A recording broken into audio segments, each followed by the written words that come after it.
आज मस्जिद में 3 बजे नमाज गौसिया अदा की जाएगी। नमाज गौसिया ये कौन सी नमाज है यार? ये नमाज गौसिया ये कौन सी नमाज है? अस्सलाम वालेकुम रहमतुल्लाहि व बरकातुहू। वालेकुम सलाम वरहमतुल्लाहि वबरकातुहू। कैसे हैं आप? खैरियत से? कैसे ठीक है? अल्हम्दुलिल्लाह, अल्लाह पाक के करम है, मालिक के एहसान है। आप सुनाएं, कैसे हैं? खैरियत से हैं? अल्लाह पाक का। आपसे पूछना था, अभी जो ऐलान हुआ थोड़ी देर पहले। अस्सलाम वालेकुम। वालेकुम सलाम वरहमतुल्लाहि कैसे हैं वबरकातुहू। साहब? अल्हम्दुलिल्लाह, अल्लाह पाक के करम है। आप सुनाएं, कैसे हैं? खैरियत से हैं अगर साहब?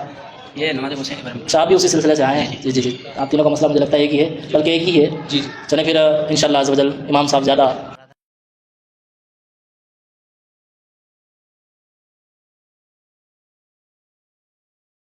अस्सलाम वालेकुम वरहमतुल्लाहि वबरकातुहू।